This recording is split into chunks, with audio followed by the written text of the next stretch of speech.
So you probably know me because I come out to this back room and play with all these machines here, but really, like, as fun as they are, sometimes I do need to jump onto the computer and make music. Especially when you first come to making music, you probably end up doing something on the computer, whether that's through Ableton or Pro Logic or Fruity Loops. Like, there's a whole bunch of DAWs to choose from, but one I don't really get to hear too often, and probably my favorite way of making music is through a DAW called Renoise, which is a tracker based DAW. I do a lot of tracker stuff on this channel, so it's a bit of a natural progression for me to jump into this. But I just wanted to give it a bit of a highlight and show some of the really cool features on why it's attractive to me to make music with it. It is quite powerful. There is a bit of a learning curve, but I just wanted to give it a bit of a shine today with this video.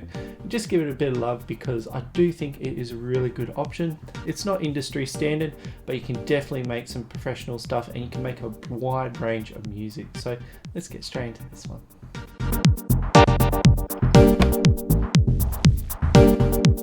Alright, there's no time like the present, so let's just jump straight into there. And this is what Renoise is. As you can see, it's a pretty big piece of software, but it is based around that tracker workflow. And if you haven't ever dealt with a tracker workflow before, traditionally, like our DAWs, they scroll across and you can see like a piano roll. With trackers, they actually scroll down like this. So if I just hit play or the spacebar, you can see it comes down. As you can see, that we've got numbers on the side, these like little gray lines.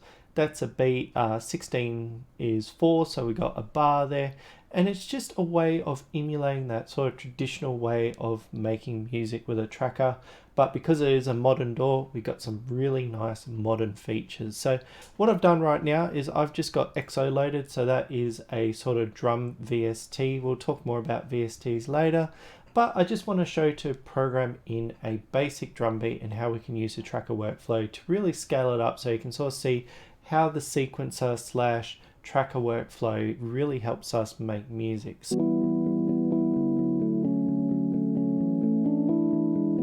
Alright, so we're just going to plot something in just using XO. So right now I've got this sound ready to go. Got all the other ones there, but I'm just wanting to plot this in. So all I have to do is hit escape. We go into ARM mode and then I can start plotting in our bass drum. So do something like that. But that is a little inefficient, and with trackers you can get really efficient with plotting in the drum. So right now I can go down here and set this 4, and this is a step jump. So if I hit that note again, let's go and jump 4 and put in the next drum. So if I want to put in all like a 4 on the floor,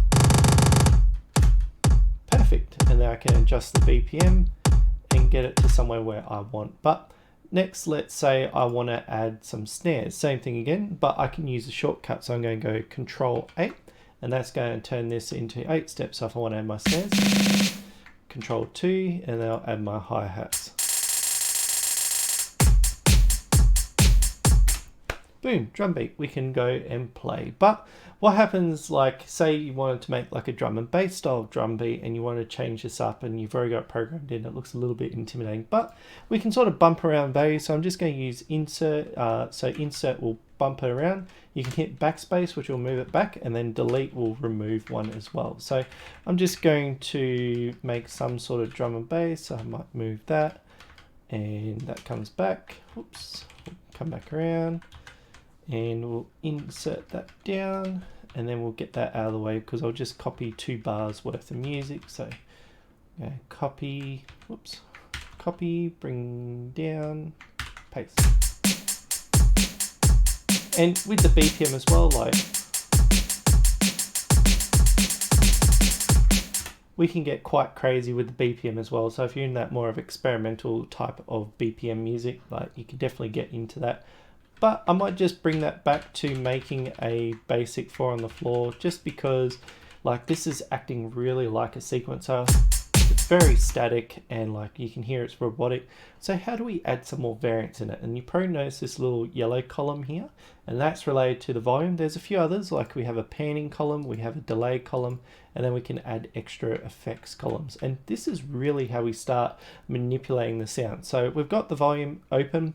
Let's have a play with that. So like with a drum beat, you sort of want that second and fourth one to be a little bit lower. So we can type in numbers here. So it goes up to 99. So that's like the loudest point. So if you don't have anything, it's going to play the same loudness as what's coming out of the VST or the sample. I'm just going to hit 4. And I'll probably set that to 8. So I'll just go And then if we solo that by right clicking, we can hear that second and fourth hit hitting a lot lower. And we could do the same with the hi-hat. So I'm just going to set that back to 4 and then set that to 40 as well. So if I just double right click, sounds pretty cool, but it doesn't really sound that human. So we might add some humanizing elements. I'm just going to select everything right now, come over to here, and this little toolbar here has a bunch of tools that can help us out and make some really cool stuff. So like we can shrink and expand the pattern, which is really cool. If you made like a bass line, you expand it out, you can get some more cool nuance out of it. Transposing, super important. There's shortcuts that relate to all these buttons as well, so you can go about learning them, but it's just good to know where they live. So it's like when you're starting to learn it, you can just go and like press the button. We got quantize features, which we can actually turn on quantize and live play as well. We can nudge stuff up and down, so like how I was hitting insert and moving up and down. Swap the instruments, which relate to up here. And then this one here, this is where we are. So I want to select humanize, probably give it a little bit more, and we'll hit apply. So that's just humanize the volume. So if we play that now, it's just going to be a little bit more nuanced. And say we wanted to have that delay, so this is sort of like a micro move, so this will push things up and down. Just going to select everything again, cool, and then we'll apply that again. So now elements are not going to hit on the point. And like if you've got a sampler, like we'll talk a little bit more about the sampler, but round robins and things like that, you can make some really organic sounding drums and bass lines and all that sort of stuff. So that's really like things that traditional trackers had, which are really common and really useful to get to this point. But there's some really nice modern features that we have with this DAW as well. So like if I select this first channel and say, oh, the drum's not hitting hard enough and I want to add a bit of distortion, this is where we have these panel effects down here. I don't know the technical name, but it's a panel and they do effects, so that's why I call it. But what we can do is we can got a whole bunch of different effects that are inbuilt into Renoise. So I'm just going to choose this distortion effect and just give it a little bit of a bump, and then we'll solo this out so we can hear it kick in. We can solo it so we can see what's going on. And we can stack a whole bunch of these along the bottom. So if you ever come from Ableton, you probably notice this sort of workflow. This works in a very similar way. So it's just a nice way to add it. But say I want to add like a compressor over my entire drum kit. How could I do that? And this is where Renoise has a really cool group feature. So I can come up here, right click or Control G. So getting more into those shortcuts. So I can just drag all these bits down here and put them into that channel like so. So everything will be affected by this group output. So if I select that and say I wanted to add that compressor, I will just come here, drag it in, and say we'll just pick a initialize. So we'll just use a preset. But if I play that, you can see the compressor working without the... So we've just set up a basic drum kit with some sort of mixing capabilities. Maybe we could look at more mastering stuff by doing that. However, if we jump up to the mix panel, like we get a very clear view of what's going on. We can see where all our elements are and we can mix here. So this is just some really nice modern features that we can really improve on the tracker workflow. And as you can see, I've got 9 tracks sitting there right now, and I can bump that out to however many. I haven't ran out of any tracks yet, so I haven't filled it up. But yeah, we can do things like grouping. We can like have our basic tracks, so we can work in more of like a traditional tracker workflow, or we can use Renoise for what it's built for and get some really cool results. And like another thing too, like I've got this in this nice YouTube format right now, but I do work with an ultra wide monitor, so I've still got like a bit of space on like this side of the screen. Like I can see the entire track and have everything playing at once, so I've got an idea of what's going on, compared to like, because computer screens are very narrow this way, you can only see so much information as well. So that's another like more nuanced thing that I like about trackers, just because of how I got my computer set up. So I'm probably going to stop right there for now, because like the tracker workflow itself is quite a powerful way of making music. And with Renoise, like there's a lot of nuance, like there's FX commands, there's some automation, which we might touch on a little bit later. But for right now, I want to add a bass line to my drum beat.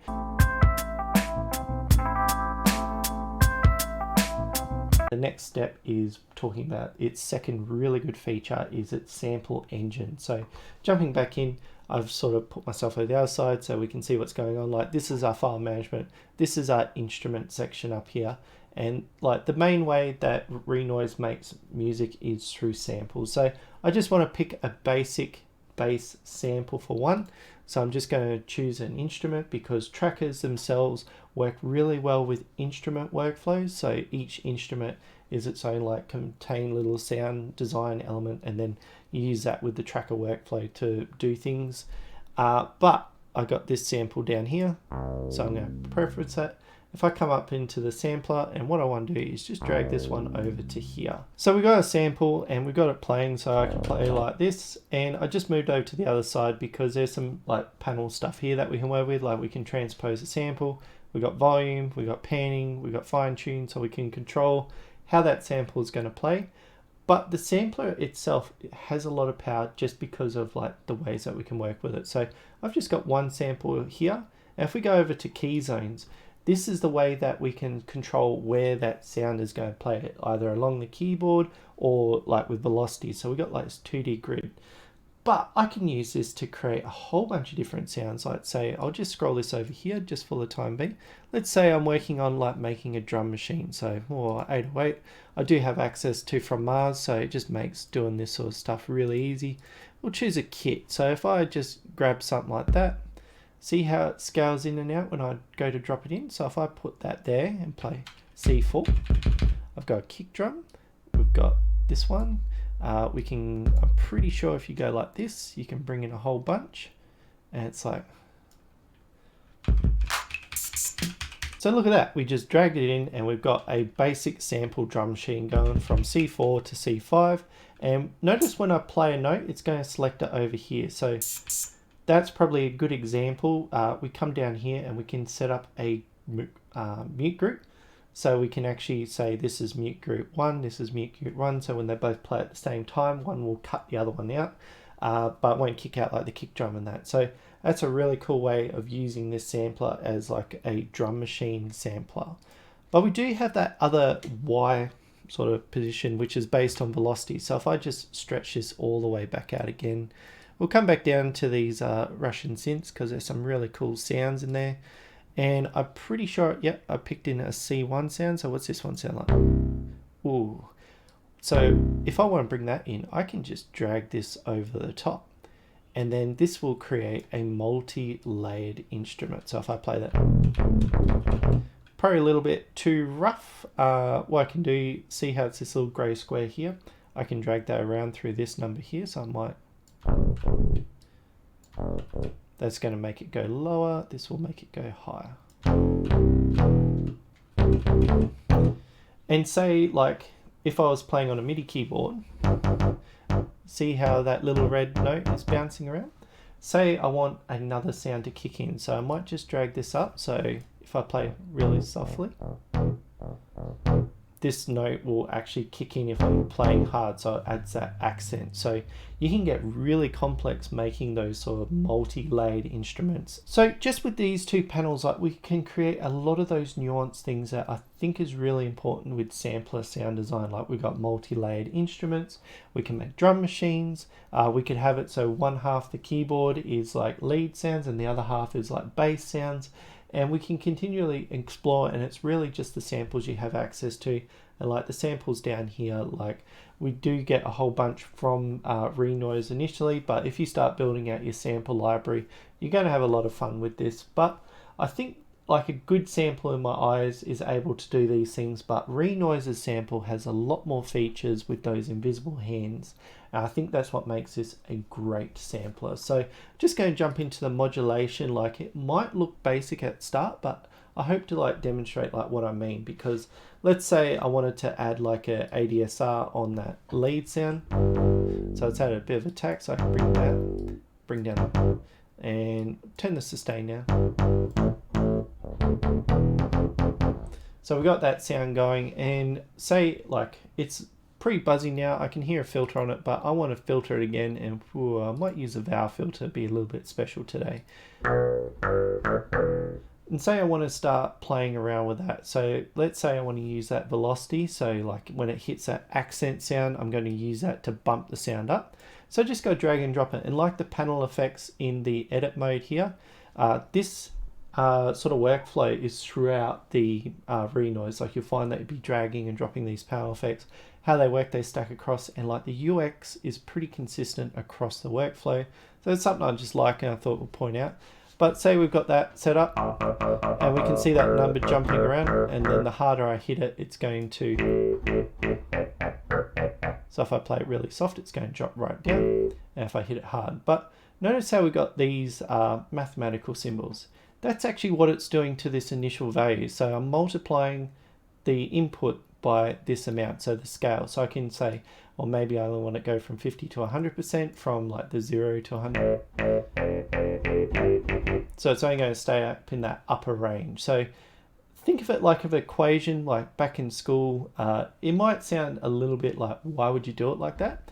And that's when we start adding extra effects. So this one is actually multiplying this one, which will multiply that one. So see how it steps up. What I might do is just make that a takeaway. So I give it some random value here. I usually like adding steppers to different ratios and that, and it creates a whole bunch of different chaotic sounds within the instrument, so you can create some more variance and it doesn't sound as static. So if I do something like that, trying to play at a consistent rate, but you can hear that sequence happening, but that's just on the instrument level. So enough with that. Now I'm just going to take some of this and plot it somewhere. So if I wanted to say, let's say I'm making some sort of acid bass line and I've got a sequence, I know when I want to hit a button it's going to play that sequence. If I come into the phrase setting and like hit a sound, I'm just going to create a phrase. See how it's playing through like that? So I can come through and say, we'll hit record so I can hear what's going on. So I've just got a basic little sequence going here, and if I hold a note down,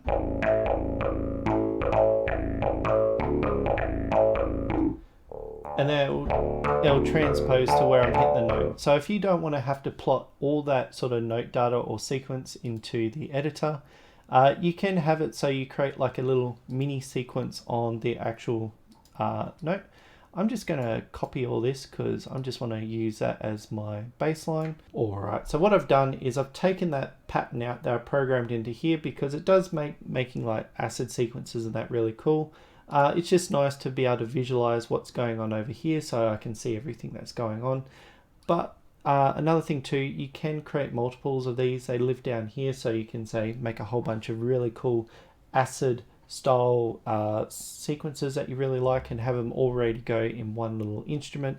Save that off and bring it back. But right now I've done a bit of work just because I changed up the sound itself a little bit. So I've got another stepper going and then I have like a different version. But this is going to touch on the last point of this sort of workflow, because with trackers, instruments are really important for not only like mixing and mastering, but just how it works. Because like the way we've done things is like we've got kicks, we've got a snare, we've got a hi-hats, and then we've got a bass line. Trackers can actually have multiple instruments in one track. So if like say I wanted to add a bass line here, so if I just select just this, it's probably going to sound a little bit loud. We'll go here, hit record. So if I play that, we've got the kick and the bass. We can take it a little bit further.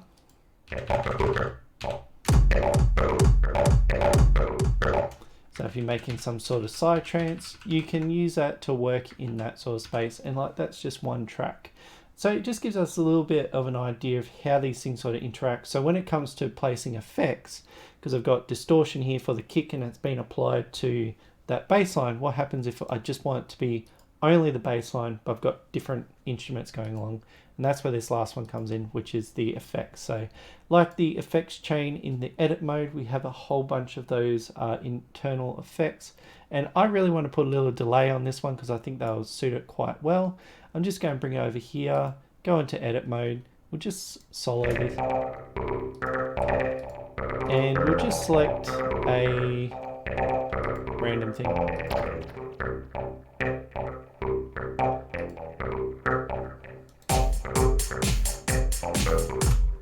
sounds pretty good to me. So we have a really cool instrument, but you're probably noticing I'm tweaking something, coming back over into edit to like see what's going on, coming back and doing some tweaks. What happens if we want to make those tweaks inside the tracker workflow in that edit page? And this is where this little section over here really comes in handy. So we can set up some invisible hands to control our macros. So like say I wanted to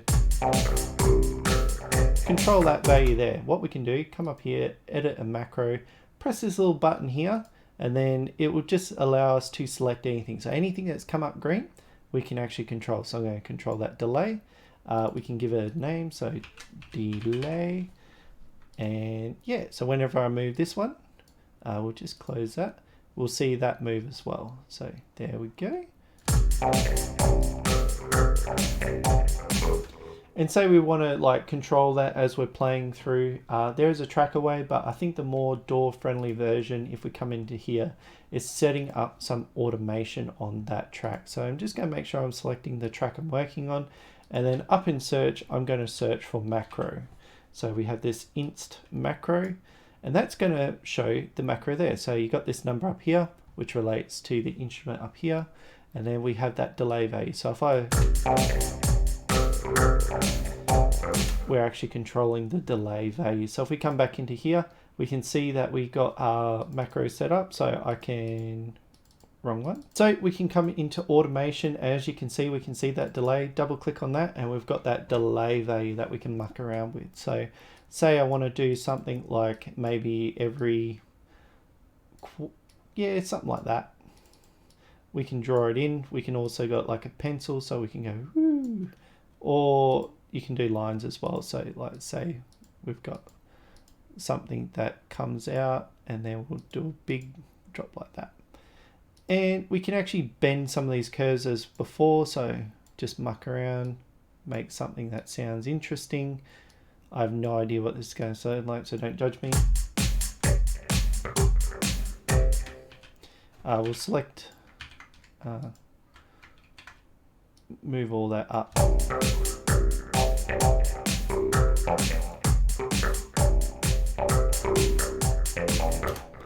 So we just get a little bit more control over what's going on. And yeah, that is one way that we can create some like samples. They're quite static, but using the sort of sound engine in Renoise, we can make some really impressive instruments that we can work with.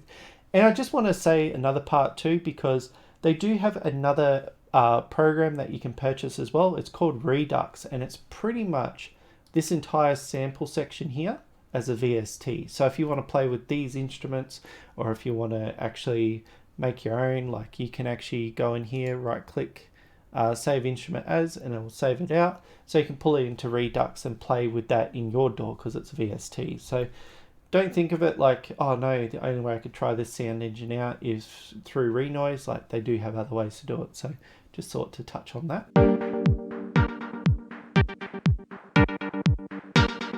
You're probably at this point in the video thinking like samples are cool, but I've got a bunch of VSTs and I want to bring them in as well. And you can, if you click this button here, there's all your VSTs that you got loaded on your machine. It goes and sniffs them out. You might have to redirect it to go find it, but like I've got the Arturia suite. You can favorite things as well. I think a really important one is Vital. So it's like a wavetable synthesizer.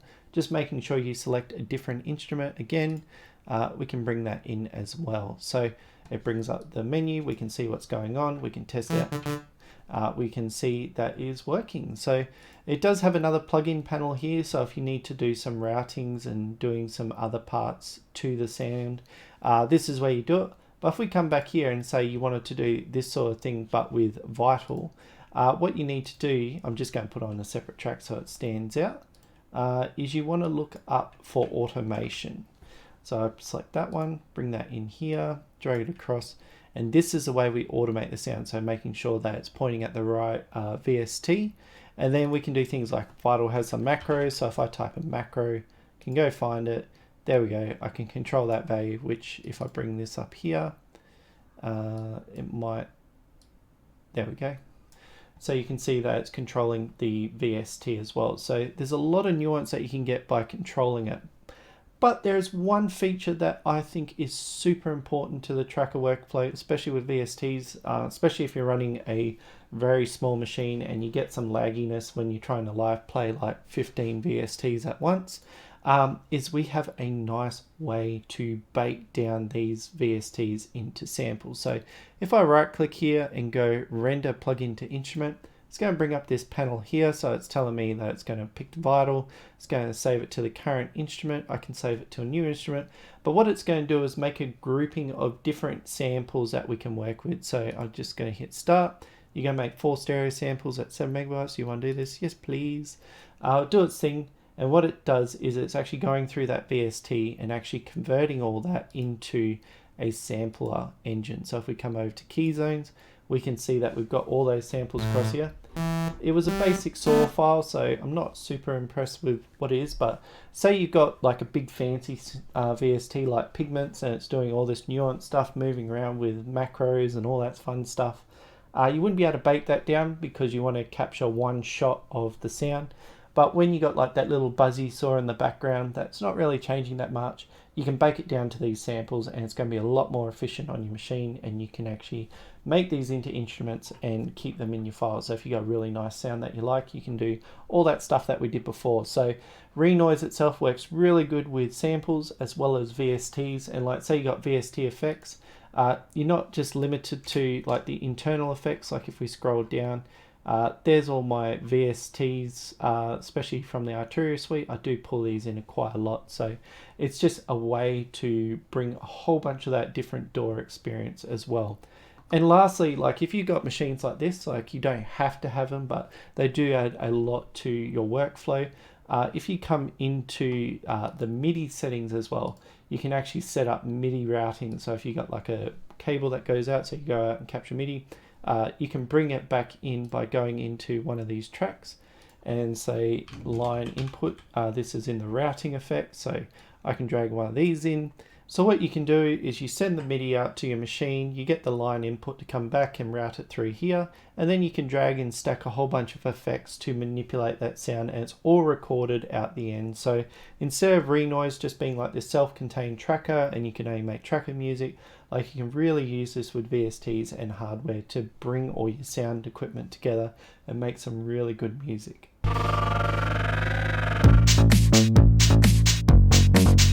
So I think I've covered like the breadth of what you can do with the DAW itself, but right now I've got one loop of music, and with any DAW we don't want to make loops, we want to make music. So if we jump straight back in, this is sort of like our song panel here, which goes down as well. So if I just hit this button here, which is the duplicate, we create a separate version of the song, and as you play these will cascade down. So if I was to make an edit here, so say put something there, if I scroll down, you can see that they're different versions as well. You can create duplicates, so if you want to keep chains the same or it's the same pattern, and you can do it that way.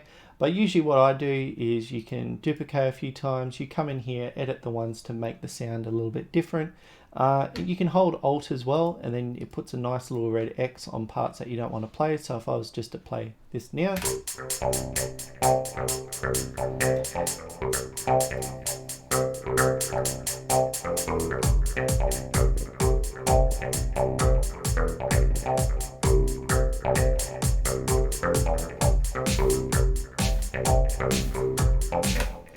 and I can sort of live play it, I can make my edits, I can augment that automation through the whole lot, and I can create my song that way. So when you're at that final stage of making music, like you do have access to this mixing suite, and it does a really good job of mixing and mastering. Just remember that with trackers, like you do have different sounds in same track, so mixing per track sometimes doesn't work unless you do it so one instrument per track.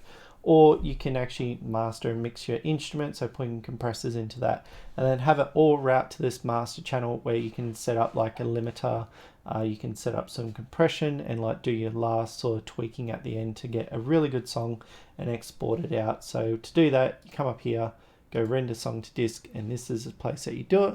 Another thing I just want to point out is when you render sections in sequence or sections in patterns, it will render out each track, so you can sort of isolate it and then use that to do other things. Like if you ever seen any of my animation stuff, that's how I sort of animate sounds.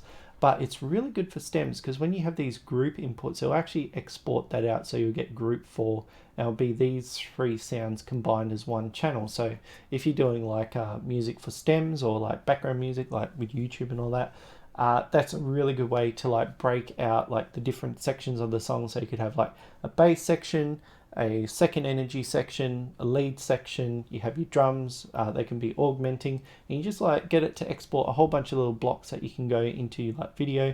So there's a lot of applications here. Like it's completely different workflow to some sort of traditional DAW, but there's a lot of nuance in here that can make some really professional outcomes. So I hope that's given you a bit of an idea across the board of what Renoise is.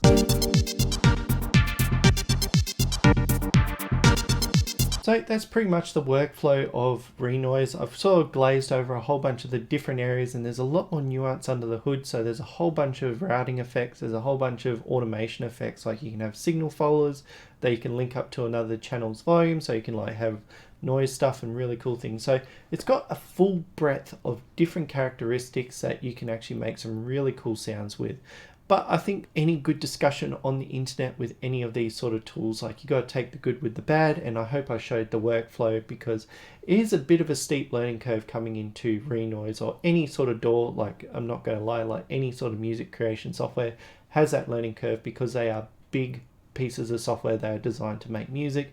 Music is such a big and complex topic. Like I just showed like the technical of putting in music into Renoise, but there is all that music theory stuff behind it, as well as understanding how to augment that and put it into a tool like this. And Renoise, like I did glaze over the top, there is a whole bunch of nuance behind it. So there's a bunch of effect commands that you can throw on. There's a bunch of like, I've only touched on a lot of those like little panel effects down the bottom. So like routing effects and like automation effects. They're really handy to like start using to improve your music making workflow and just find those creative ideas. So it's going to take time to develop and learn something like this system. So another point I want to bring up is that this is an industry standard software, and compared to most DAWs, it has a different workflow, something that you might not resonate with, something that you might resonate as well with. So when it comes to like collaboration and like working with others, it's going to involve some issues.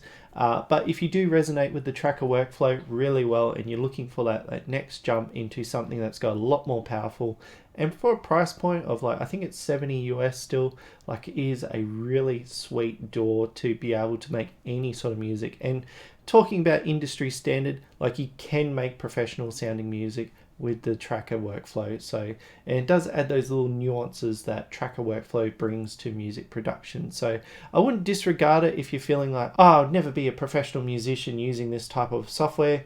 You definitely can make some good music with it. So another point I want to highlight is like, it is a sampler at heart, and it works really well with samples. But when it comes to more longer form samples, like say recording vocals, I would say that is one of the things that trackers do struggle with. Is like, say you want to record like a full song, doing vocal chops and that, it works really well because it does have a bit of a recording software inside of it. So say you've got like one of these keyboards behind me plugged in and recording sounds, like it definitely works like that. But when it comes to more of those sort of like recording a song of vocals, typically what I'll do is I'll make the song part, export it out into some more traditional DAW. Like I use Reaper as my second DAW for sound design and production, and then get the little microphone going and then record the vocals that way. So that's probably one area I would say trackers do struggle with a lot. And another thing too, it's not like your typical DAW where it's like you could just go on YouTube and search, hey, how do I make drum and bass with Ableton, and there'll be like a whole bunch of videos that you can go watch. It is a very niche sort of way of making music, but it does have a vibrant community behind it. So if you like jump onto the Renoise forums, I'm thinking about starting to make some Renoise specific content, and there are some more videos online that show you how to use Renoise in certain aspects. So you're not like left in the dark if you do decide to pick up this DAW and be like, oh, how do I do this? And then there's crickets. There are people out there that are teaching Renoise, and to be honest, like, is a good way to get into music making at a lower price point. Like I did mention the cost of it before, but yeah, it gives you a fully featured DAW. There's no like pay gaps or anything. It just gives you the DAW and off you go, and you can start making music. So I really appreciate that one.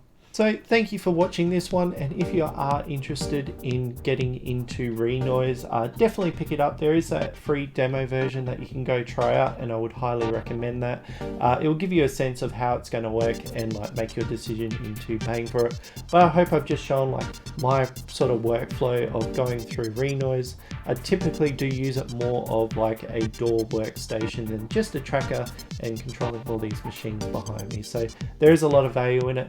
But if you're really interested in that sort of sample engine part, they do have Redux as well. I don't personally have Redux because I just use Renoise for everything, but it does separate out that whole sound engine component and creates a sort of VST that you can pull into your DAW. So it's definitely worth having a look at, and you can grab those instruments that Renoise uses, and it works on Redux as well. So it's definitely something that is supported, and you can definitely find some instruments to do it, and that sampler does have a lot of power, so I would recommend that one. So if you did enjoy this one, definitely give it that thumbs up because it does help put this content out. It is a very niche topic, but people that are looking at Renoise and probably sitting on the fence and just umming and ahhing to see if they would like something like this, I think this video will help them out as well. And like, I did really glaze over a very powerful and complete DAW, so there's going to be some questions, so feel free to leave them down below. I do go down there and answer away. And like, if you're going sort of like nuanced topics or anything that you sort of want to learn about Renoise, I'm thinking about starting a bit of a software, like how to use it, tutorial series. So if you want to see something like that, please tell me below in the comments. And yeah, if you did enjoy this one, I do have a bunch of tracker content around here, more about hardware trackers and synthesizers. So if you want to stick around for that, I look forward to seeing you next time.